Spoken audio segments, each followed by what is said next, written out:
Eu acho que há que separar duas coisas. O governo, através do ministro Flávio Dino, deu uma explicação que me pareceu convincente para o ocorrido, pelo menos para quem conhece essa situação.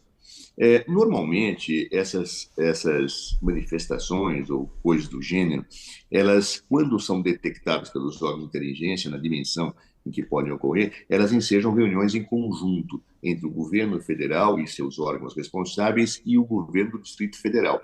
E aí se repartem as respectivas competências e se define um plano estratégico. Foi assim em todas as manifestações que ocorreram ou em outras situações de grandes eventos que eu tive a oportunidade de participar, como Copa do Mundo, Copa das Confederações, etc. Esse plano foi feito, segundo nos revelou o ministro Flávio Dino.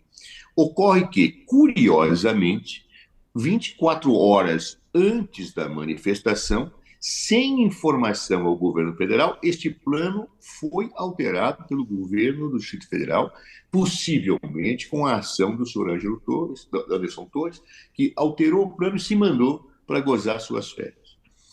Diz o ministro Flávio Dino que soube disso pela imprensa e que, então, telefonou para o governo do Distrito Federal que ele disse, olha, fique tranquilo, temos tropa suficiente, o fato de entrarem na esplanada, porque essa foi a mudança, permitir a entrada das pessoas na esplanada, não vai alterar em nada, nós estamos com a segurança colocada. Bem, naquela altura do campeonato, o Ministério da Justiça não tinha condições de ter uma tropa de choque efetivada por conta própria, porque o efetivo da Força Nacional, que costuma permanecer em Brasília, é pequeno.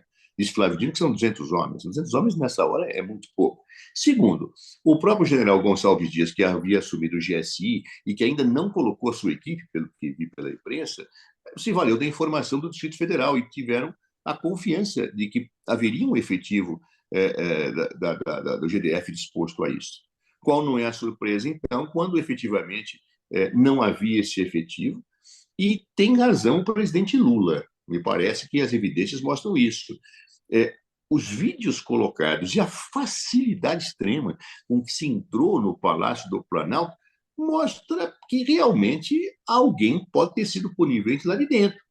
Considerando que o general Gonçalves Dias ainda não tinha colocado a sua equipe, nós tínhamos aí 6 dias de governo praticamente, aqui se atentar. Quer dizer, o que havia ali? Quem facilitou as coisas desta forma? Por que houve alteração do planejamento? Tudo me leva a crer que era realmente uma conspiração para criar uma situação caótica que levasse a um golpe de Estado. Ou seja, uma coisa meio atabalhoada, uma coisa, eu diria, aquilo que a gente costuma brincar, né, Josias? Organizações tabajara fazendo um processo de golpe de Estado, e deu no que deu.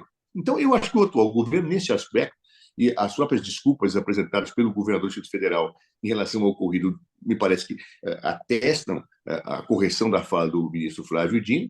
Agora, isso não faz com que o próprio governo deva apurar que pessoas foram coniventes com, abre aspas, a abertura das portas do Palácio do Planalto. Porque seja quem for, terá que responder. Eu não estou obviamente, isentando ninguém. Se foi nomeado pelo atual governo e foi cúmplice de um golpe de Estado, tem que sofrer as consequências. Claro? E o presidente Lula foi muito claro nessa questão.